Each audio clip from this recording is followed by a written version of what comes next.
The autumn rain drummed against the tall windows of Riverside Community Center, creating a rhythmic backdrop to the chaos inside. Volunteers rushed back and forth, arranging chairs in neat rows, while others tested the microphone on stage. The annual talent showcase was just 3 hours away, and everything had to be perfect. In the corner of the bustling hall, Maria Santos sat quietly on a folding chair, her worn canvas bag resting on her lap. She was 68 years old, with silver hair pulled back in a simple bun and hands that showed years of hard work. Her clothes were clean but faded, the kind purchased from thrift stores and worn until they couldn't be mended anymore. She worked as a janitor at the community center, a job she'd held for the past 15 years after immigrating from the Philippines. Nobody paid much attention to Maria as she sat there.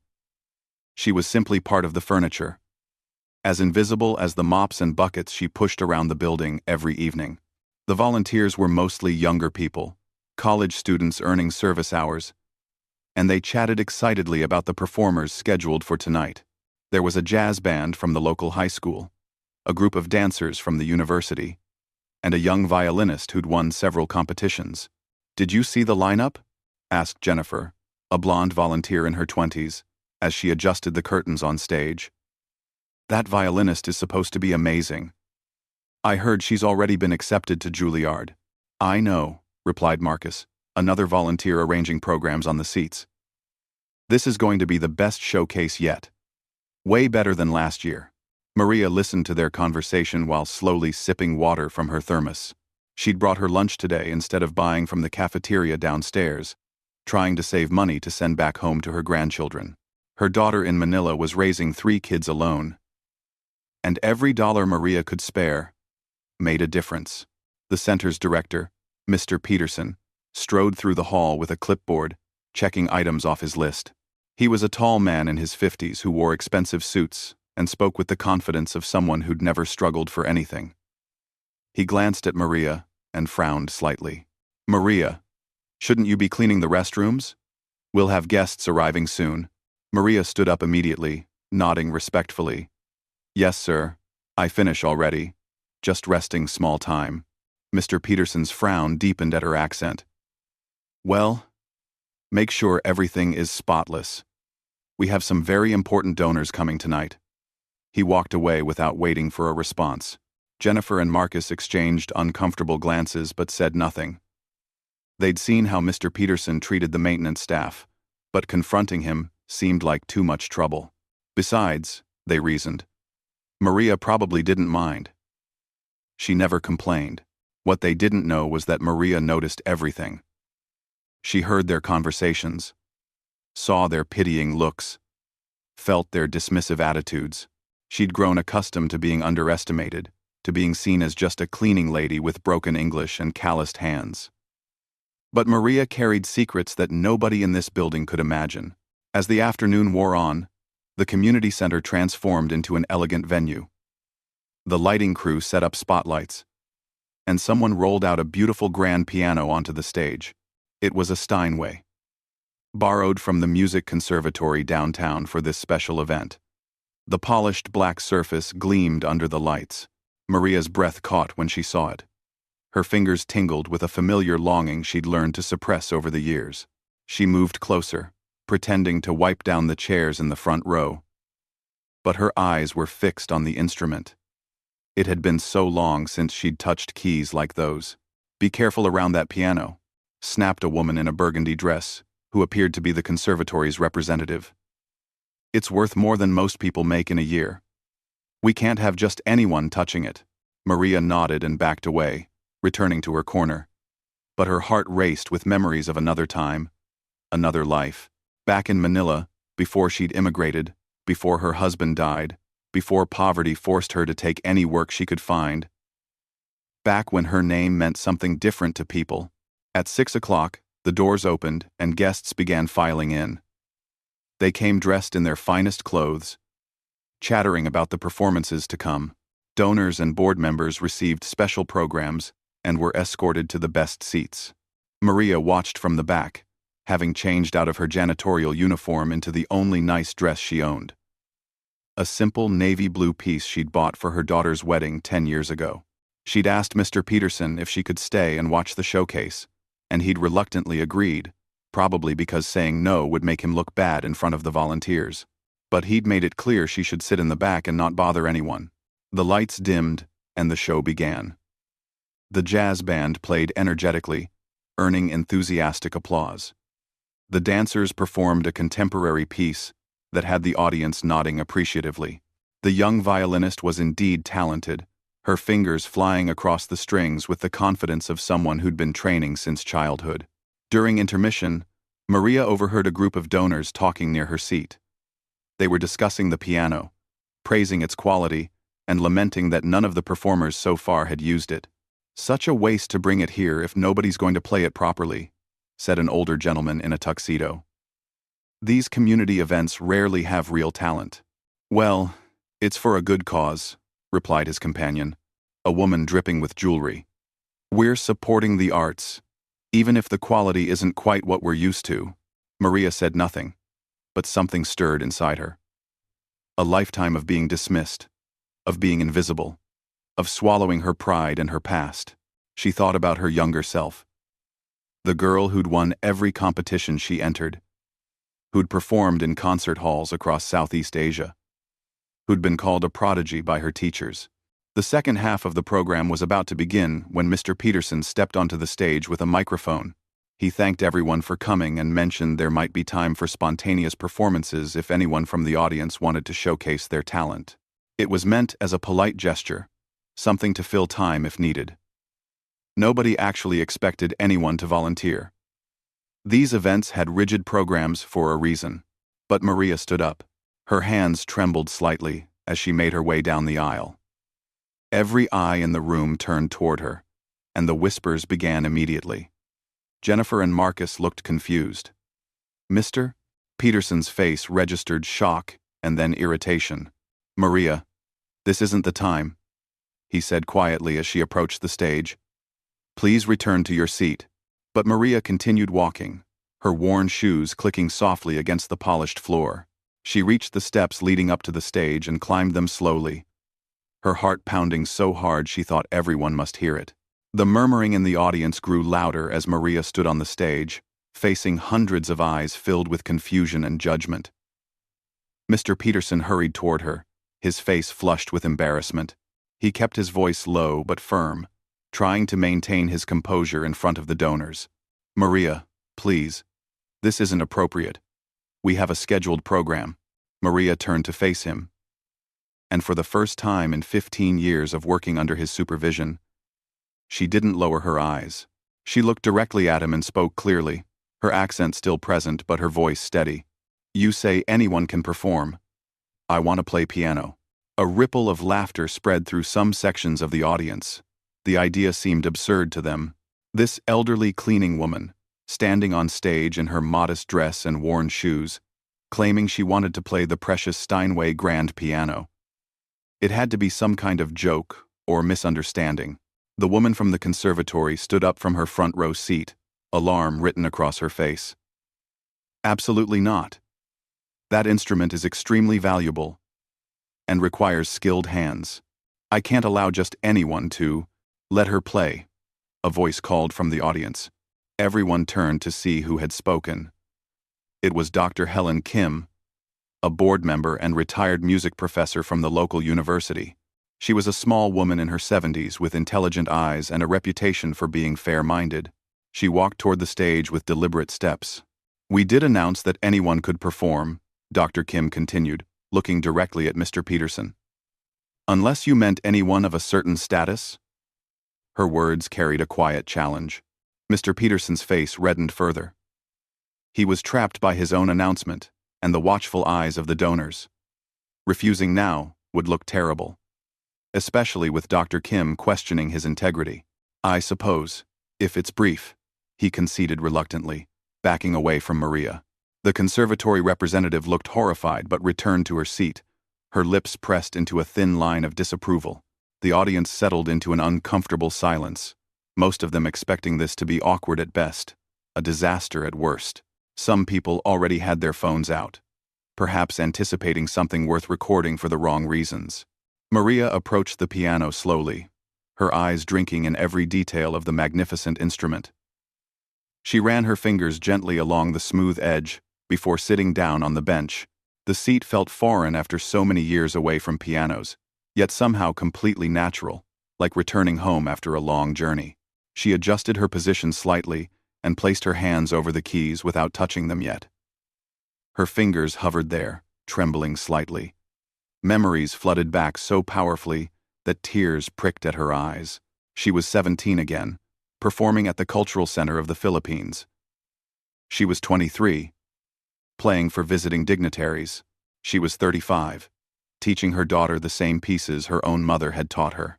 Then came the harder memories: her husband's death from a heart attack when she was 50, the medical bills that consumed their savings, her daughter's struggling marriage to a man who left her with 3 children, the impossible choice to leave her homeland and come to America, where she could earn in dollars what took months to earn in pesos back home. The reality that her music degree and her reputation meant nothing here, that she needed work immediately, that pride was a luxury she couldn't afford. For 18 years, she hadn't touched a real piano. She'd hummed melodies while mopping floors, played imaginary keys on cafeteria tables during breaks, kept the music alive only in her mind and heart. She'd walked past the community center's small upright piano in the lobby 1,000 times, never daring to play it, afraid that doing so would break something inside her. Or worse, that she'd discover her gift had died from neglect. The audience grew restless. Someone coughed. A child asked her mother when the lady was going to start. Mr. Peterson shifted his weight impatiently, already regretting his decision to allow this spectacle. Maria closed her eyes and let her fingers descend to the keys. The first chord rang out, pure and clear, filling the hall with unexpected richness. It was Chopin's Ballade. No. 1-inch G minor. A piece so technically demanding that even accomplished pianists approached it with respect. Maria's fingers moved across the keys with a confidence that seemed to contradict her humble appearance. The opening notes were gentle, almost questioning, establishing the melancholic theme. Her touch was sensitive, drawing out the emotion embedded in every phrase. The audience's restlessness vanished instantly. People who'd been checking their phones looked up. Those who'd been whispering fell silent.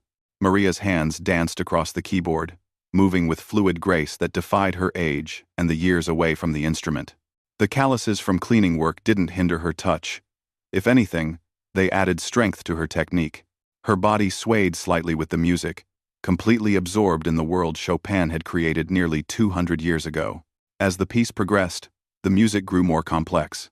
The left hand established a rolling accompaniment, while the right hand sang out the melody. Then they switched roles, engaged in conversation, challenged each other. Maria's fingers flew through rapid passages with crystalline clarity. She navigated the treacherous technical sections that made this piece a favorite test of pianistic skill.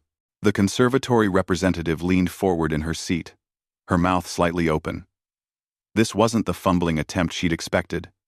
This was artistry.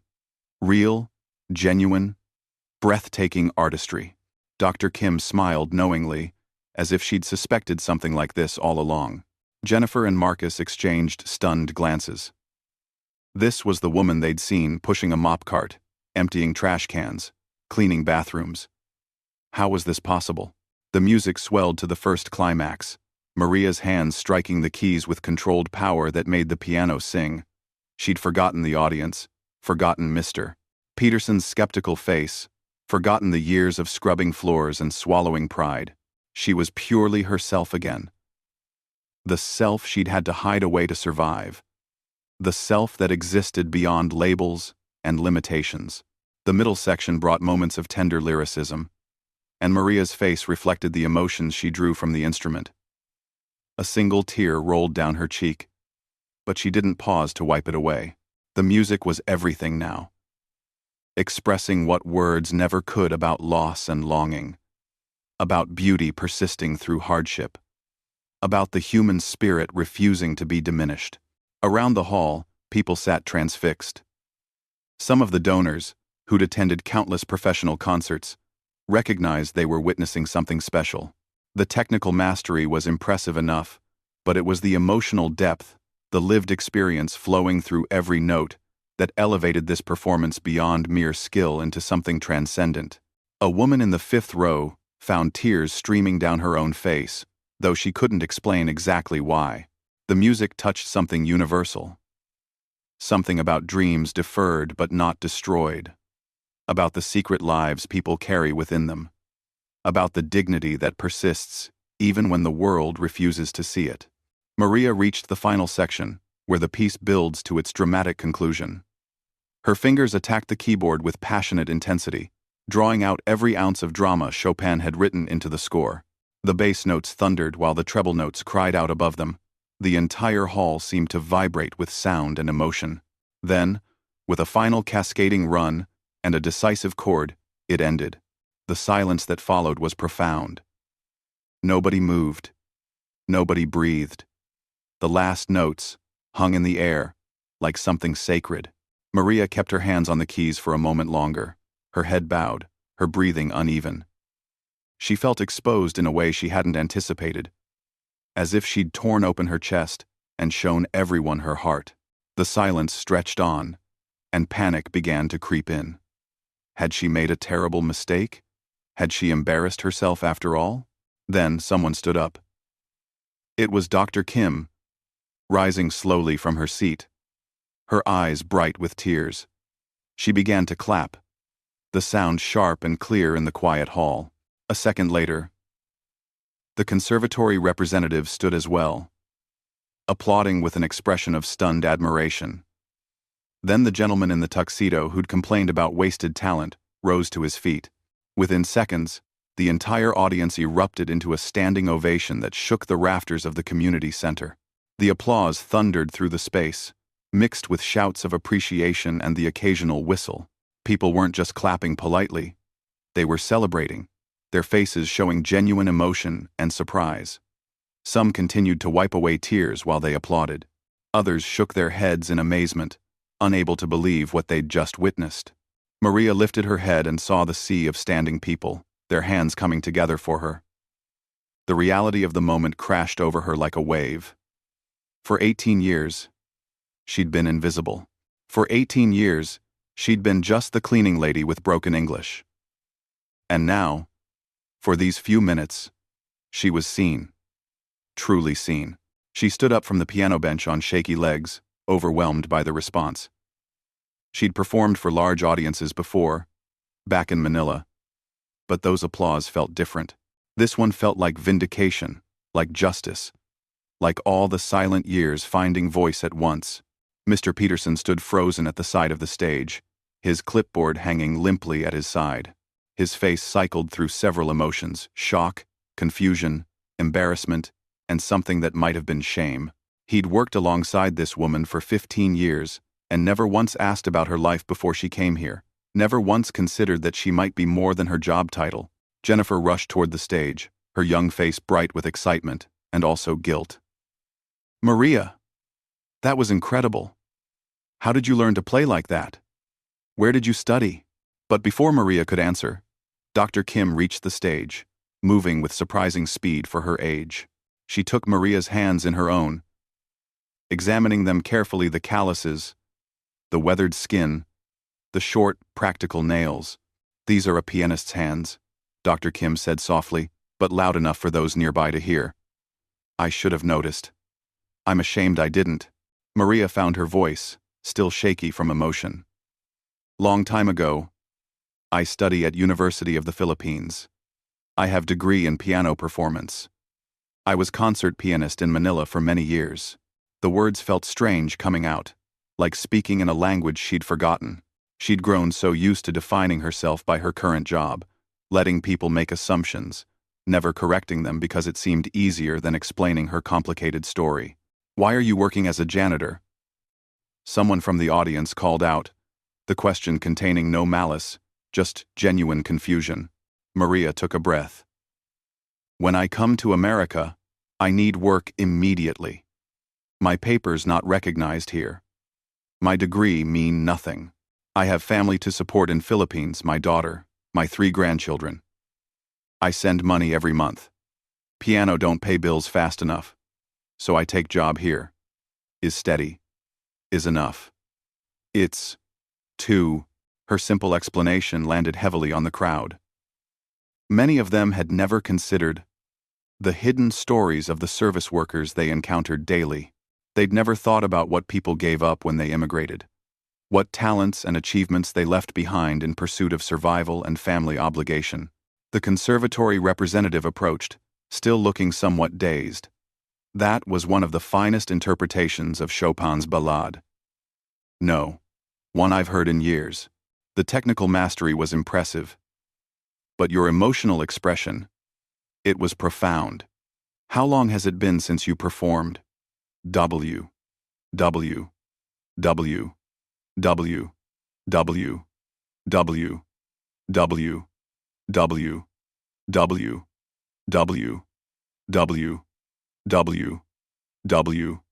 W. 18 years, Maria said quietly.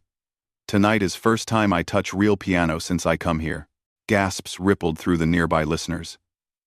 18 years away from her instrument, and she'd played with that level of skill? It seemed impossible. Yet they'd all witnessed it. Marcus, the young volunteer, pushed forward with his phone out.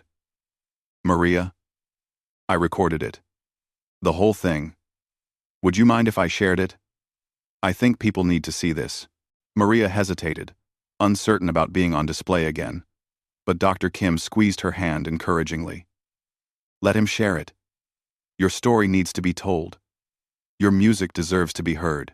Maria nodded slowly, and Marcus's face lit up. Within minutes, he'd posted the video on several social media platforms, with a caption explaining who Maria was and the circumstances of her performance. Mr. Peterson finally found his voice and approached Maria, though he couldn't quite meet her eyes. Maria, I had no idea. Your resume never mentioned. My resume say I have experience in cleaning, Maria interrupted gently. That's what you need. So, that's what I write. You never ask about before. The rebuke was soft but clear. Mr. Peterson had the grace to look ashamed. I should have. I'm sorry. The rest of the showcase continued, but no one could focus on the remaining performances. Everyone wanted to talk to Maria, to hear her story, to understand how someone with such extraordinary talent had been working invisibly among them for so long. During the reception afterward, Maria found herself surrounded by people. The donors who dismissed community events as lacking real talent now pressed business cards into her hands. The music professor from the local college asked if she'd consider teaching. A concert organizer inquired about booking her for an upcoming event. It was overwhelming and wonderful and terrifying all at once. Maria had spent so long making herself small, staying quiet, avoiding attention. Now she was drowning in it, and part of her wanted to retreat to the familiar safety of invisibility. Dr. Kim seemed to sense this and gently shepherded her to a quieter corner of the room. Breathe, she said kindly. This is a lot. I know. Too much, Maria admitted. I'm not sure what to do with all this attention. You don't have to decide tonight, Dr. Kim assured her. But I want you to know something. I sit on the board of the Regional Arts Council, and we have a program that helps immigrant artists navigate credential recognition and find opportunities to share their talents. Would you be interested in learning more? Maria's eyes filled with tears again. You mean, I could maybe perform again? Teach music? I mean, you could reclaim the life you had to set aside, Dr. Kim said firmly. You shouldn't have to choose between supporting your family and honoring your gifts. There might be a way to do both. Across the room, Jennifer and Marcus were watching the video Marcus had posted, which had already started gaining views and comments. People were sharing it, tagging news outlets, demanding to know more about the cleaning lady who played like a master. This is going to go viral, Marcus said with certainty. Maria's about to become famous. Jennifer bit her lip, remembering all the times she'd walked past Maria without really seeing her. All the moments she'd dismissed her as just part of the background. We should have talked to her before. Actually talked to her, not just given instructions. Yeah. We should have, Maria stood in the corner with Dr. Kim, accepting congratulations from a steady stream of people, her mind spinning with possibilities and fears. Part of her worried this attention would fade quickly, that tomorrow she'd be back to pushing her mop cart and cleaning bathrooms. Tonight, just a strange interlude in her ordinary life.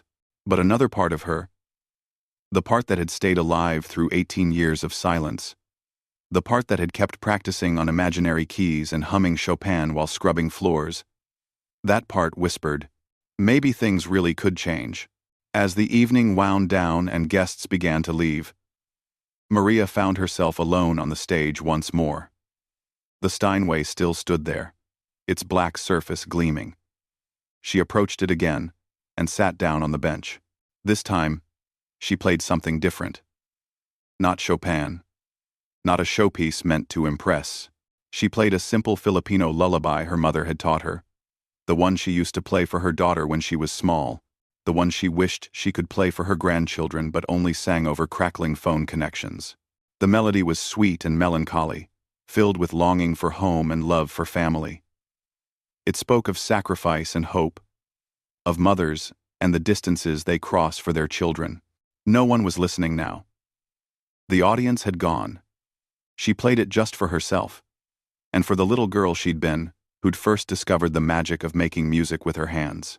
Maria woke the next morning in her small studio apartment, wondering if last night had been a dream. The early sunlight filtered through the thin curtains, falling across her modest furniture and the hot plate she used for cooking. For a moment, everything seemed exactly as it always was, the same worn carpet, the same water stain on the ceiling, the same quiet that filled her mornings before she left for work.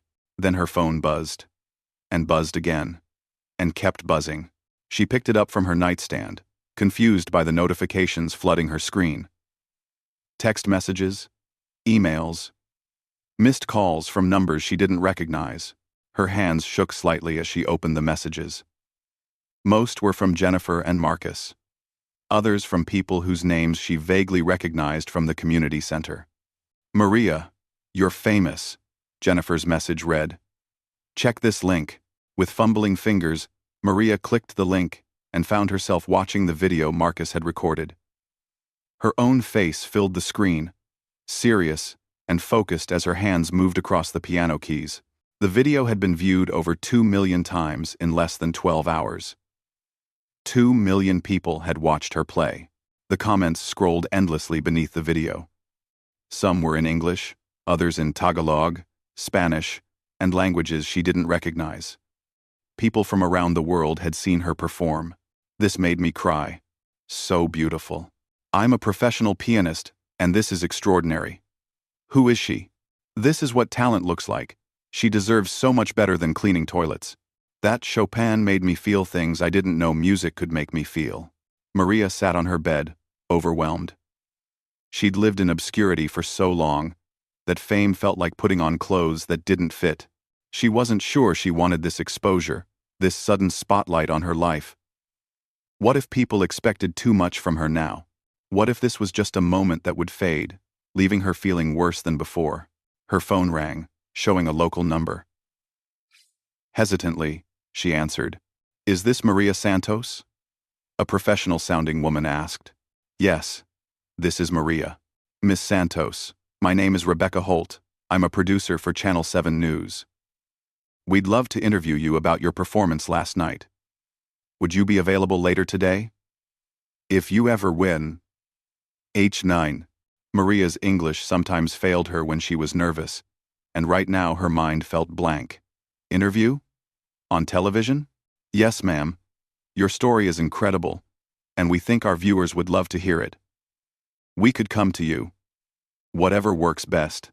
Maria thought of her tiny apartment, embarrassed by the idea of cameras seeing how she lived. I need to think about this. Can I call you back? Of course. But Miss Santos, other stations are probably trying to reach you too. If you want to tell your story your way, with people who will handle it respectfully, we'd be honored to help. After hanging up, Maria sat in silence for a long moment. Then she did what she always did when facing difficult decisions. She called her daughter in Manila. The video call connected, and Rosa's face appeared on the screen, her eyes wide with excitement. Behind her, Maria's 3 grandchildren crowded into view, jumping and shouting, "Mama! Mama! You're famous here too. Everyone is sharing your video." Maria's 8-year-old grandson, Miguel, pushed forward. "Lola, my teacher showed your video to our whole class." Everyone was clapping. "I told them, that's my grandmother." Tears sprang to Maria's eyes, seeing their proud faces. This was why she'd left home, why she'd taken work that was beneath her education and experience, for these bright young faces, for their school fees and medical care, for their chance at a better future. "Mama, people here are saying such good things about you," Rosa continued, her own eyes misty. "They're remembering when you used to perform at the cultural center. Old friends are calling me, asking if you're the same Maria Santos who played at their weddings, who taught their children." "I'm still the same person," Maria said softly. "Yesterday's performance doesn't change who I am." "No, Mama. But maybe it changes what's possible for you now," Rosa replied wisely. "You've been sacrificing for us for so long. Maybe now you can have some of your dreams back." After the call ended, Maria sat thinking about her daughter's words. Could she really have her old life back? Did she even want it? After so many years of living differently, she'd changed in 18 years. She wasn't the same ambitious young pianist who dreamed of international concerts and prestigious positions. But maybe that was okay. Maybe she could be something new, not what she was before, and not just what she'd become out of necessity, but some third thing that honored both versions of herself. She got dressed and headed to the community center, uncertain what awaited her there. Would Mr. Peterson fire her for causing a scene? Would people treat her differently now? The uncertainty made her stomach tight with anxiety. When she arrived at the center, she found a crowd of people waiting outside despite it being Sunday morning, when the building was usually closed. They erupted into applause when they saw her. Maria stopped, frozen by the unexpected reception. "We saw your video. You're amazing. Can you sign my program from last night?" Maria moved through the crowd in a daze, nodding and smiling but feeling disconnected from what was happening. Inside the building, she found Mr. Peterson in his office along with several board members, including Dr. Kim.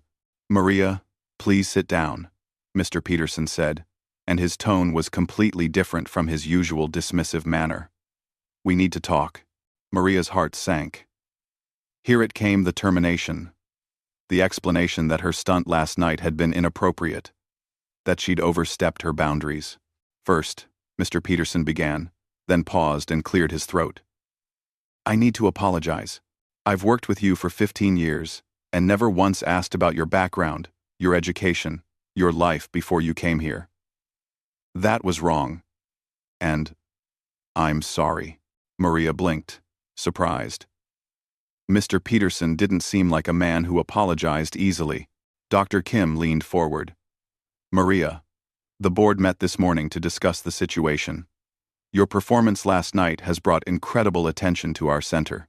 We've received dozens of calls from donors wanting to contribute, from media outlets wanting to cover the story, from people asking when you'll perform again. We'd like to offer you a different position." Another board member, a kind-faced woman named Patricia, added, "We want to start a music program here at the center, offering affordable lessons to community members. We'd like you to direct that program and teach piano." Maria's mouth opened but no sound came out. "A music program? Teaching position? The salary would be significantly higher than your current position," Mr. Peterson continued. "And you'd have flexibility to pursue other opportunities, performances, private students, whatever you choose. Dr. Kim has also been working on getting your credentials from the Philippines properly recognized here in the United States. We should have had a program like this years ago," Patricia said. "There are probably other talented people in our community whose gifts we're overlooking. Your story opened our eyes to that." Maria found her voice finally. "But what about my job now? The cleaning? We'll hire someone else for that," Mr. Peterson said. Maria, you're a concert pianist. You should be sharing your gift, not hiding it away while you empty trash cans. Dr. Kim smiled gently. Of course. You don't have to decide immediately. This is a lot to process. But I want you to know that several other opportunities are developing as well. I've been contacted by the symphony about having you perform as a guest soloist. The university's music department wants to discuss a teaching residency. Maria's head spun. 24 hours ago, she'd been invisible. Now, everyone wanted something from her, wanted to give her opportunities, wanted to celebrate her. It felt unreal. I need time to think, she managed to say. This is very fast. Take all the time you need, Doctor, Kim assured her. But Maria, don't let fear or habit keep you from accepting what you deserve. You've spent nearly 2 decades putting everyone else first. It's okay to choose yourself now. Maria left the meeting in a fog. She walked through the community center, past the hall where she'd performed last night. The piano had been returned to the conservatory, but she could still feel its presence, still hear the notes echoing in the space. In the lobby, she encountered Jennifer and Marcus setting up for some kind of event. They rushed over when they saw her. Maria, we're so sorry, Jennifer said earnestly. We worked next to you all this time and never really saw you. Never asked about your life or treated you like a whole person. Marcus nodded vigorously. We were typical thoughtless young people who thought we were being good by volunteering here. But we didn't even notice the real people around us. That's going to change. Their sincerity touched Maria deeply. Okay, she said softly. You're young. You still learning. I also was young once, and didn't see things I should see. Will you still come around here? Jennifer asked. Even if you're not working as a janitor anymore? Maria smiled. This place has been my home for 15 years. I don't abandon home so easy. Over the next 2 weeks, Maria's life transformed in ways she couldn't have imagined. The video of her performance spread across the internet like wildfire, shared by musicians, immigrants, and people who simply found her story moving. News outlets picked up the story. And soon, Maria found herself being interviewed by local television stations, newspapers, and even some national media. Each interview felt surreal. Reporters asked about her journey from concert pianist in Manila to janitor in America, and Maria found herself telling the story she'd kept quiet for so long. She talked about her husband's death, the financial struggles that followed, her daughter's difficulties, and the impossible choice to leave everything behind to provide for her grandchildren. She spoke of the years cleaning floors while music played endlessly in her mind. Didn't you resent having to give up your music? One journalist asked. Maria considered the question carefully before answering. Resent? No. It was sacrifice, yes, but sacrifice for love is not something to resent. My family eat because I work. My grandchildren go to school. That is more important than performance. But I never give up music in my heart. It lived there always. Waiting. Her answer resonated with immigrants worldwide who understood the complex calculus of leaving home, of choosing survival over dreams, of carrying your old self secretly within you while presenting a different face to the world. The comment sections filled with stories from doctors working as taxi drivers, engineers cleaning offices, teachers stocking shelves, all waiting for their chance to be seen as more than their circumstances. But not all the attention was positive. Some people criticized Maria for accepting jobs that Americans needed. Others questioned why she hadn't pursued music sooner if she was truly talented. A few accused her of staging the whole thing for attention. Maria tried not to read the comments. But sometimes, late at night, alone in her apartment, she couldn't help scrolling through them. The cruel words stung, even though Dr. Kim and others told her to ignore them. People who criticize often do so because your success makes them uncomfortable, Dr. Kim explained over coffee one afternoon. Your story challenges their assumptions about who deserves recognition and opportunities. That's threatening to some folks. Meanwhile, practical matters demanded attention. The community center's board had officially offered her the position of music program director, with a salary 3 times what she'd earned as a janitor. Maria accepted, though part of her felt guilty about leaving the familiar routine she'd maintained for 15 years. On her last day as a janitor, she walked through the building slowly, saying goodbye to spaces she'd cleaned thousands of times. She paused in the supply closet where she'd eaten countless lunches, trying to make her modest earnings stretch. She stood in the bathroom, where she'd cried quietly after particularly difficult days. She sat for a moment in the corner of the hall, where she'd watched so many events as an outsider. "Goodbye," she whispered to these spaces. "Thank you for sheltering me when I needed it." Jennifer and Marcus had organized a small party for her transition, and Maria was touched to see how many people came. Not just staff and volunteers, but community members who'd seen her working there over the years. They brought cards and small gifts, and many apologized for not seeing her sooner. "You were always kind when I came in," an elderly woman told Maria. "You smiled at me when I was having bad days. I'm sorry I never asked your name until now." After, there were seeing, with claim self and elder, Will Asper. These small acknowledgments meant more to Maria than the viral video or the news coverage. They confirmed that she'd existed all along, that her quiet presence had mattered even when she felt invisible.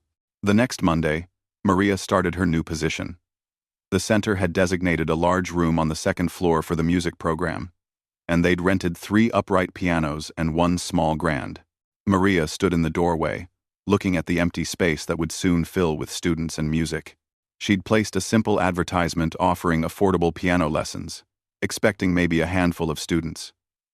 Within 3 days, she had a waiting list of over 60 people. Parents wanted their children to learn from the viral piano star. Adults who'd always dreamed of playing music saw in Maria permission to start pursuing delayed dreams. Her first student was a 7-year-old girl named Lily, whose parents had immigrated from China. Lily was shy and spoke English with an accent that reminded Maria of herself. She sat at the piano with both excitement and fear in her eyes. "Have you played before?" Maria asked gently. Lily shook her head. "My mama say I should learn. She say, you teach me good, because you understand." "Understand what?" Maria asked, though she thought she knew. "That we are different but also the same," Lily said simply. "That music is language everyone can speak." Maria's throat tightened with emotion. She placed her hand over Lily's small one on the keys. "That's right. Music doesn't care where we come from or how we talk.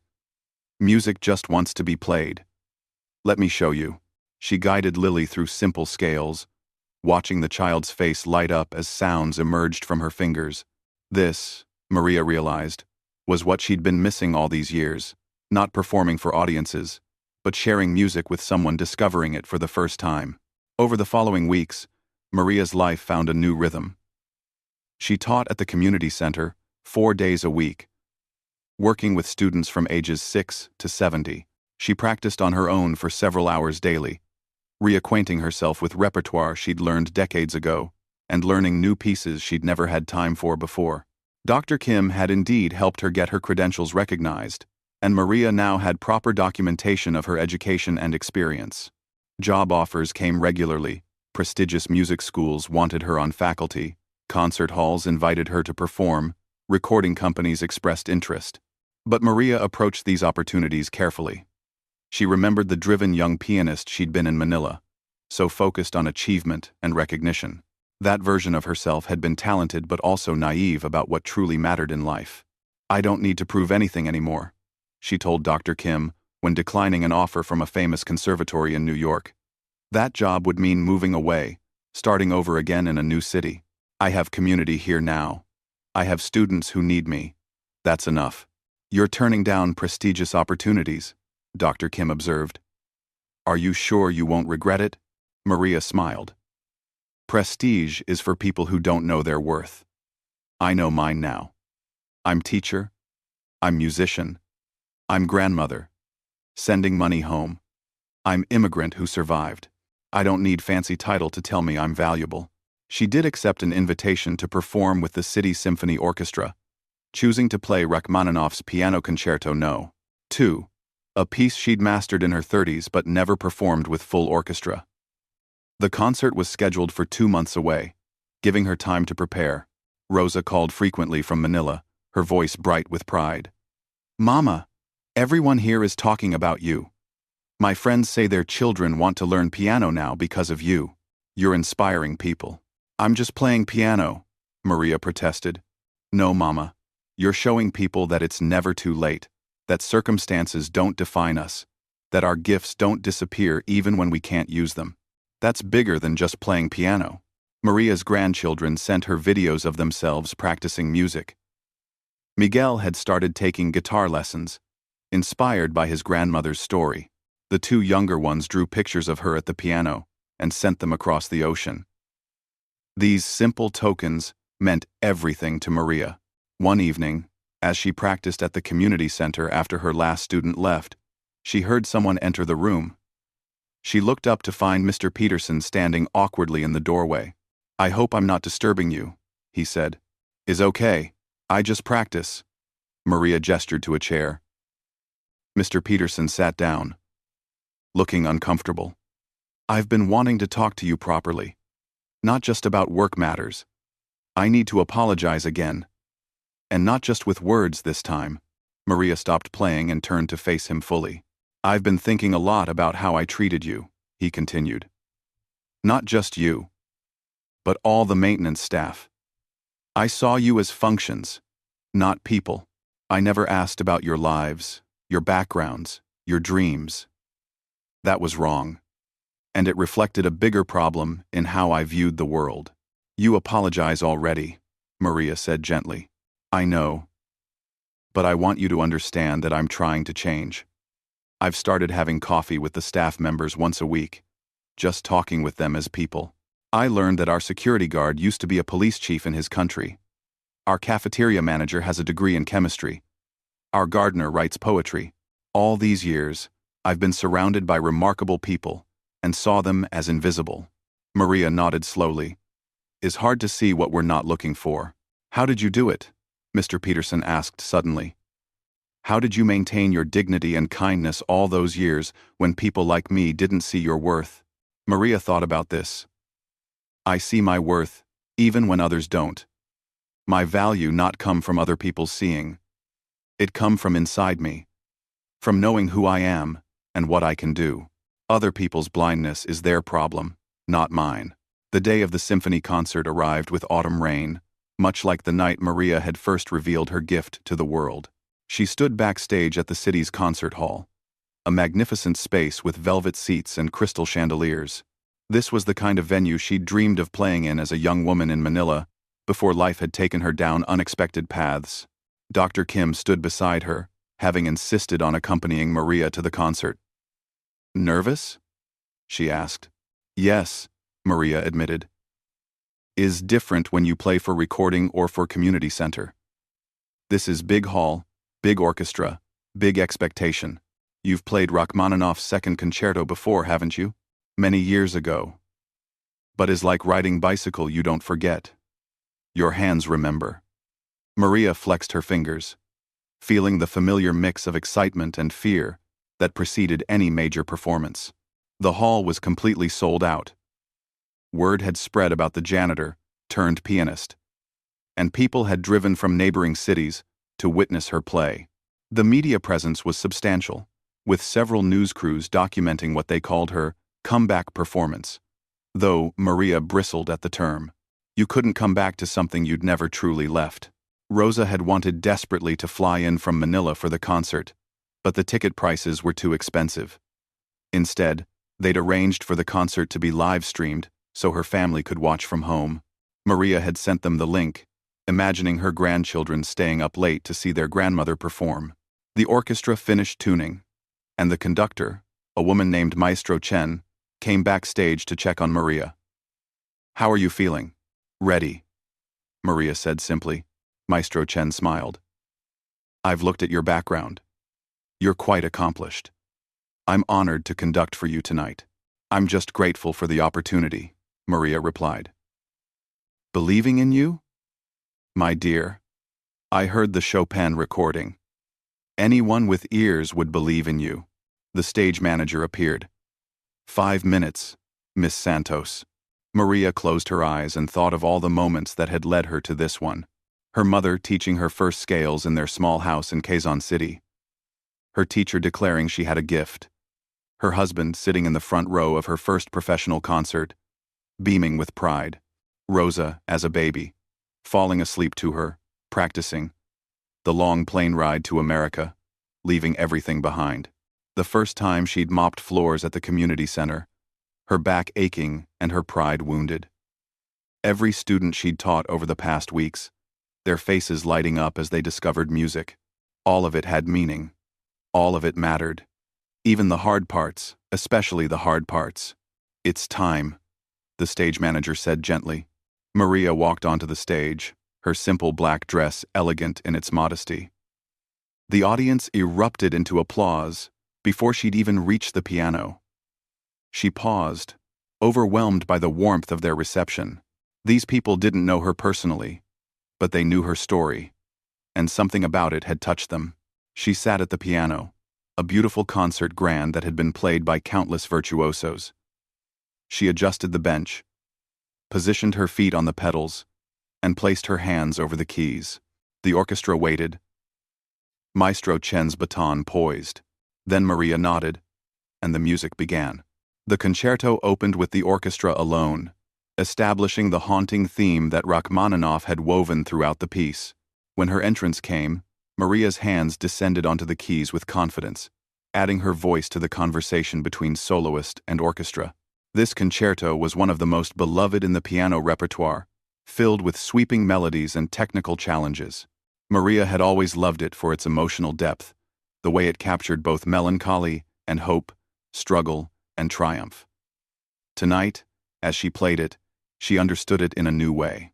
She'd lived through enough now to truly feel what Rachmaninoff had written, the persistence of beauty through hardship. The refusal of the human spirit to be crushed. Her fingers danced through the rapid passages of the first movement, maintaining clarity even at speed. The orchestra supported her, sometimes leading, sometimes following, always in dialogue. Maestro Chen conducted with sensitivity, giving Maria space to breathe, to phrase, to express. In the audience, Jennifer and Marcus sat together, tears streaming down their faces. They'd known Maria only as the cleaning lady until a few weeks ago, and now here she was, commanding this massive hall with music that seemed to pour directly from her soul. Mr. Peterson sat several rows behind them, also visibly moved. He'd brought his teenage daughter, wanting her to see that people were more than their circumstances. That dignity existed regardless of job titles or appearances. His daughter leaned forward in her seat, completely absorbed. The conservatory representative who'd been so protective of the Steinway at the community center sat in the balcony, nodding in appreciation. She'd already publicly apologized for her initial dismissiveness and had written an essay about unconscious bias in the classical music world, using Maria's story as a catalyst for industry-wide reflection. The second movement began, slower and more introspective. This was the heart of the concerto, a melody so beautiful it had been used in films and countless arrangements. Maria played it with the tenderness of someone who'd learned to find beauty in unexpected places, who discovered that the most profound moments often came wrapped in ordinary circumstances. As her fingers moved across the keys, she thought about her students at the community center. She thought about Lily, the shy 7-year-old who was already showing promise. She thought about Harold, the 62-year-old accountant who'd always wanted to learn piano but never had time until his recent retirement. She thought about Amara, the teenager whose parents struggled financially, but who practiced with fierce dedication on the center's pianos. These were the people who mattered most to her now. Not the critics, or the donors, or the media, but the ordinary people discovering that music could transform their lives, just as it had transformed hers. The second movement concluded with quiet grace, and after a brief pause, the third movement launched with energetic intensity. This was the triumphant finale, full of technical fireworks and joyful exuberance. Maria threw herself into it, her hands flying across the keyboard, her body swaying with the music's momentum. She wasn't thinking about technique now, wasn't worried about perfection. She was simply playing, purely present in the moment, feeling the music flow through her like breath. This was why she'd spent all those childhood hours practicing scales. This was why she'd chosen to study music, despite her parents' concerns about practical career prospects. This was why she'd never truly given it up, even when circumstances forced her away from pianos. Music wasn't something she did. It was something she was. The final section built to its climax, orchestra and piano, united in glorious sound that filled every corner of the hall. Maria's hands struck the final chords with decisive power, and the last notes rang out, hanging in the air for a perfect moment of silence. Then the hall exploded with applause. People leaped to their feet instantly, shouting bravos and clapping until their hands hurt. The orchestra members tapped their bows against their music stands, in appreciation. Maestro Chen turned to Maria with tears in her eyes, applauding as enthusiastically as the audience. Maria stood at the piano, breathing hard, her heart pounding. She felt the same mix of exposure and exhilaration she'd felt at the community center, but magnified by the grandeur of the venue and the size of the crowd. She bowed, and the applause only grew louder. Maestro Chen gestured for her to take another bow, then another. The audience simply wouldn't stop applauding. Several people threw flowers onto the stage, a traditional gesture of appreciation that Maria hadn't seen since her Manila days. Finally, as the applause began to quiet, someone from the audience shouted, "Encore!" Others picked up the call. "Encore! Encore!" Maria looked at Maestro Chen, who nodded encouragingly. An encore wasn't traditional with orchestra concerts, but this wasn't a traditional performance. The rules could bend tonight. Maria returned to the piano and sat down again. Without announcing what she would play, she began the Filipino lullaby she'd played that night at the community center.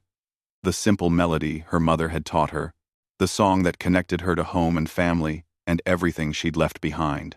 The hall fell completely silent as the gentle melody filled the space. It was so different from Rachmaninoff's grandeur, but equally moving in its simplicity and sincerity. This wasn't music meant to impress or showcase technique. This was music meant to comfort, to connect, to remind people of what mattered most. In Manila, Rosa watched the live stream on her laptop, surrounded by her 3 children. When Maria began playing the lullaby, the one Rosa remembered from her childhood, the one her mother used to play while she fell asleep, she broke down crying. Miguel put his arm around his mother, not fully understanding but sensing the moment's significance. "That's the song Lola sings to us on the phone," whispered Maria's youngest granddaughter. "Yes," Rosa managed through her tears. "That's her love song for us." Back in the concert hall, people wiped their eyes as the simple melody washed over them. Many didn't know the song, but they felt its meaning, the universal language of love expressed through music, of connection maintained across impossible distances, of home carried in the heart. When the last note faded, the silence held for several heartbeats. Then the applause returned. But different now. Softer. More reverent. Acknowledging something sacred they'd just witnessed. 6 months after the symphony concert, Maria sat in her new apartment, not much larger than her previous one, but in a better building, with reliable heating and windows that actually closed properly. She could have afforded something nicer with her new salary and the occasional performance fees she earned, but Maria had never been one for excess. Most of her increased income still went to Manila, though now she could send enough that Rosa had been able to quit her second job and spend more time with the children. The apartment's main feature was the upright piano that now stood against one wall. Dr. Kim had helped her find it. A good quality instrument at a reasonable price. Maria ran her fingers across its keys every morning, still marveling that she could practice at home again after so many years. Her phone buzzed with a video call from Rosa. Maria answered, and her daughter's face appeared, looking excited. "Mama, I have news. Big news." Maria's heart jumped. "What happened? Everyone okay?" "Everyone's wonderful. Mama, I've saved enough money." Combined with what you've been sending and some help from Aunt Carmen, we can afford plane tickets. We're coming to visit you." Maria's hand flew to her mouth. "Coming here? To America? All of you?" "All four of us. We'll be there in 2 months. The children are so excited they can barely sleep. They want to see where their Lola lives, where she teaches, where she became famous." After the call ended, Maria sat in stunned silence. Her family, here, her grandchildren, whom she'd only seen through screens for years, would be in her arms. She would take them to see her students at the community center. She would play piano for them in person. The thought filled her with such joy, she could barely contain it. The next day at the community center, Maria found herself teaching with even more energy than usual. She had 16 regular students now, ranging from young children to retirees. Each one brought their own story, their own reasons for wanting to learn music. Today she was working with Amara, the dedicated teenager whose family struggled financially. Amara had real talent, the kind that could take her places if she had the right opportunities. Maria had been working with her for free on weekends. Extra lessons beyond what the community center program provided. "You've improved so much," Maria told her, as Amara finished playing a Beethoven sonata. "Your technique is strong. Your interpretation is developing beautifully." Amara beamed. "It's because of you, Miss Santos. You make me believe I can really do this." "You can do anything you work for," Maria said firmly. "But Amara, I want to talk to you about something. There's a scholarship competition coming up at the State Music Academy. Full ride for talented students who need financial assistance. I think you should audition." Amara's eyes widened. "But those competitions are for serious musicians. I've only been playing for 3 years. 3 years of dedicated practice is worth more than 10 years of casual study. You have something special, Amara. You have the gift. Yes. But also, the hunger, the discipline. That combination is rare. What if I'm not good enough?" Maria recognized the fear in Amara's voice. It was the same fear that had kept Maria silent for 18 years. The fear of not being good enough, of being exposed as a fraud, of failing publicly. But Maria had learned something important. The fear never really went away. You just learned to act despite it. "Good enough for who?" Maria asked gently. "For judges? For other musicians? The only person you need to be good enough for is yourself. If you work as hard as you can and do your best, that is always enough. The rest is just other people's opinions." Amara nodded slowly, considering this. "Will you help me prepare?" "Of course. We start this weekend." After Amara left, Jennifer appeared in the music room.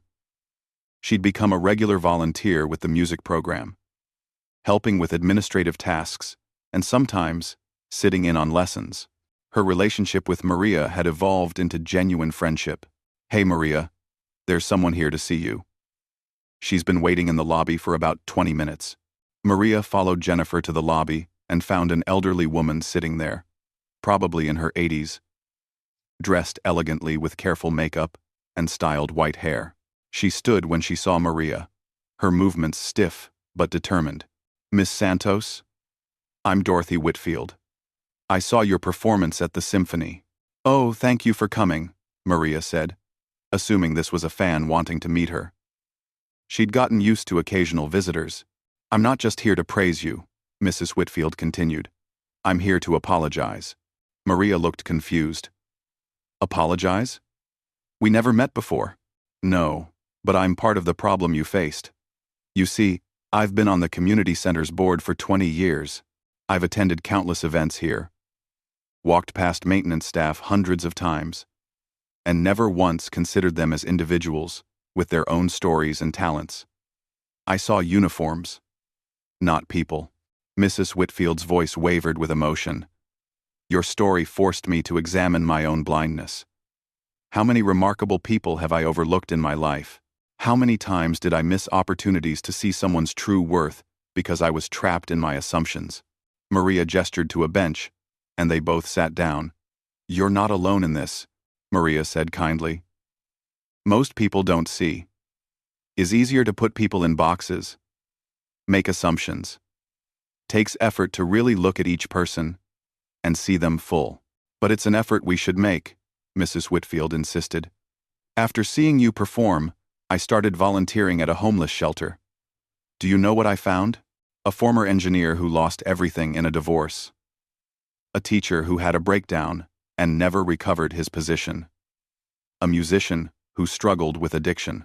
Each person has a story, has dignity, has worth beyond their current circumstances. That's good, Maria said warmly. You're learning important lesson. Mrs. Whitfield reached into her purse and pulled out an envelope. I want to donate to your music program. This is a check for $50,000.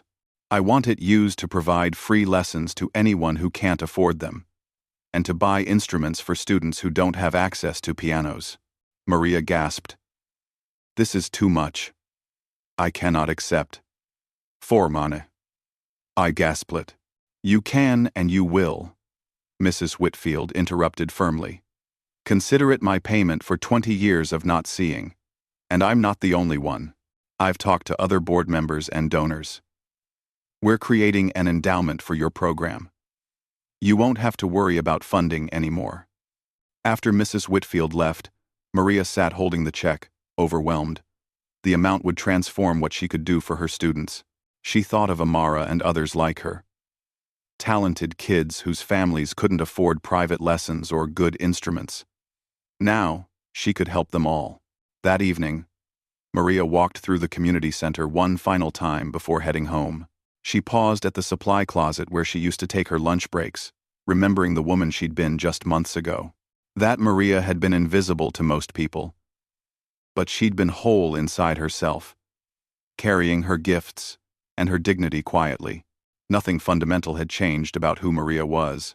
She was the same person who'd cleaned these floors, the same person who'd played Chopin in Manila 30 years ago, the same person who'd made impossible choices to support her family.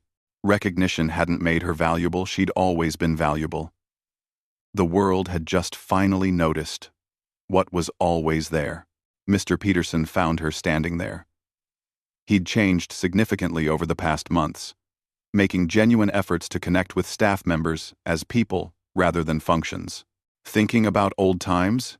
He asked. Thinking about how everything changes and nothing changes, Maria replied. I'm different now in many ways, but also exactly the same person I always was. You've changed a lot of people here, Maria, including me. Good, Maria said simply. We should all keep changing, keep learning, keep seeing more. That's how we grow. On her way out, she passed the main hall where she'd performed that first time. They were setting up for another showcase tonight. Maria paused in the doorway, watching the preparations. A young man was adjusting a microphone while a woman arranged chairs. They worked efficiently, focused on their tasks. Maria wondered what stories they carried inside them, what gifts they possessed that nobody had discovered yet. She made a mental note to introduce herself properly tomorrow, to ask them about their lives, to really see them. She'd learned that everyone deserves to be seen, and everyone can learn to see better. These were simple truths, but living them required constant practice. Like maintaining piano technique. You couldn't just learn it once and be done. You had to choose it daily. 2 months later, Maria stood at the airport arrivals area, her heart racing with anticipation. The flight from Manila was scheduled to land any minute. She'd arranged time off from teaching, prepared her small apartment to accommodate 4 additional people, and planned activities to show her family everything that mattered to her in this city that had become home. The arrival board updated. Landed. Maria waited, barely breathing, as passengers began streaming through the doors. Then she saw them Rosa first, looking around anxiously. Then Miguel and his 2 younger sisters, all pressed close to their mother in the overwhelming American airport. Lola.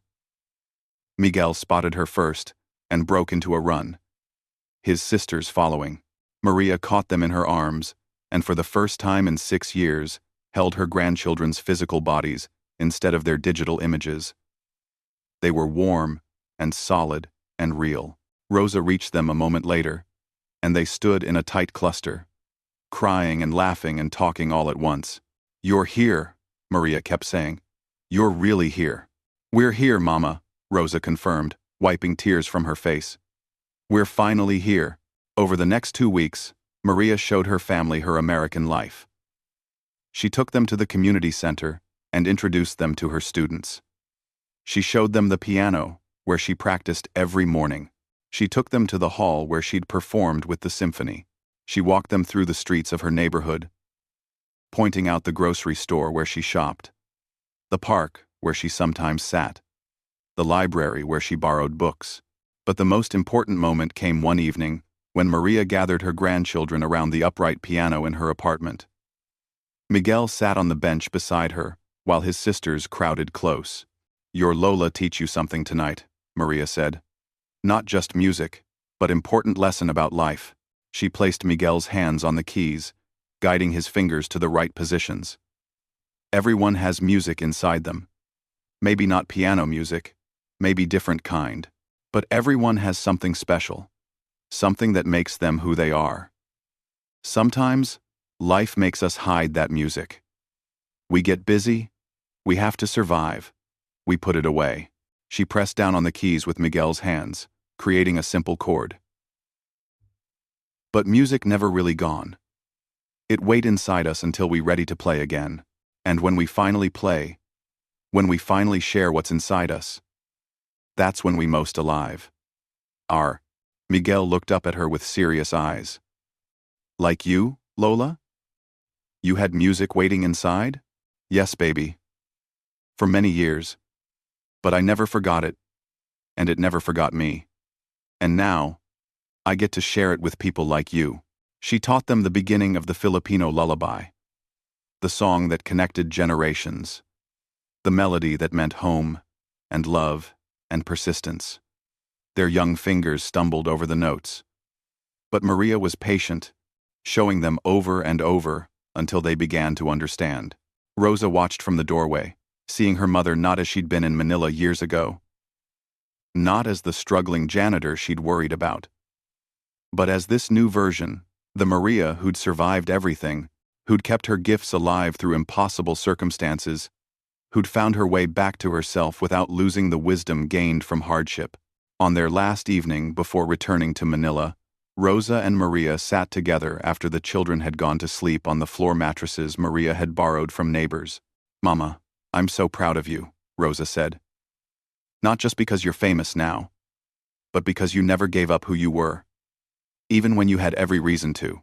"I gave up you," Maria said quietly. "I left you to come here. You gave up being near me so I could have a better life," Rosa corrected. "That's not the same thing. And look now, my children have a grandmother who teaches them that obstacles are just obstacles, not endings. That gifts persist even when we can't use them. That dignity comes from inside, not from what others think of us." "Those are lessons I learned hard way," Maria admitted. "I wish I could have learned them easier. But maybe then they wouldn't stick so deep." 2. "Maybe everything happened exactly as it needed to," Rosa suggested. "Maybe you needed those 18 years to become the person who could teach others, who could inspire people, who could show the world that worth isn't about recognition, it's about truth." Maria considered this. She'd spent so long thinking of those years as time lost, dreams deferred, talent wasted. But perhaps Rosa was right. Perhaps those years had taught her things she could never have learned on concert stages in Manila. Perhaps invisibility had given her a vision of the world that privilege obscures. She thought of all her students, especially those who came from difficult circumstances, who struggled with feeling unseen or unvalued. She could teach them music, yes. But more importantly, she could teach them what she'd learned. That external circumstances don't define internal worth, that patience and persistence matter more than immediate success, that the music inside you stays alive even in silence, waiting for its moment. The night before her family left, Maria performed at a small recital the community center organized. Nothing grand like the symphony concert, just an intimate evening for community members and students. She played pieces that mattered to her personally, The Filipino Lullaby, a selection from Rachmaninoff, a Chopin nocturne, and a contemporary Filipino composition she'd never performed before. But the most meaningful moment came when she invited Amara to join her for a duet. The girl had passed her scholarship audition and would be starting at the music academy in the fall. Together, teacher and student played a piece for four hands, their music interweaving, supporting each other, creating something neither could create alone. The small audience applauded warmly. And Maria looked out at their faces, her students, her colleagues, her friends, her family. These were her people now.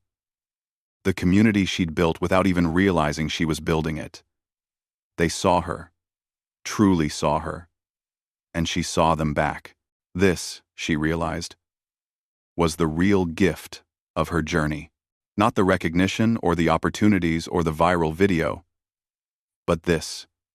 The ability to see and be seen, to connect authentically, to share her truth and receive others' truths in return. She was 68 years old, and her life had been nothing like she'd planned. She'd lost much and gained much, and learned that the two were sometimes inseparable. She'd been invisible and is now visible, but she understood that visibility was just external. The real change had happened inside.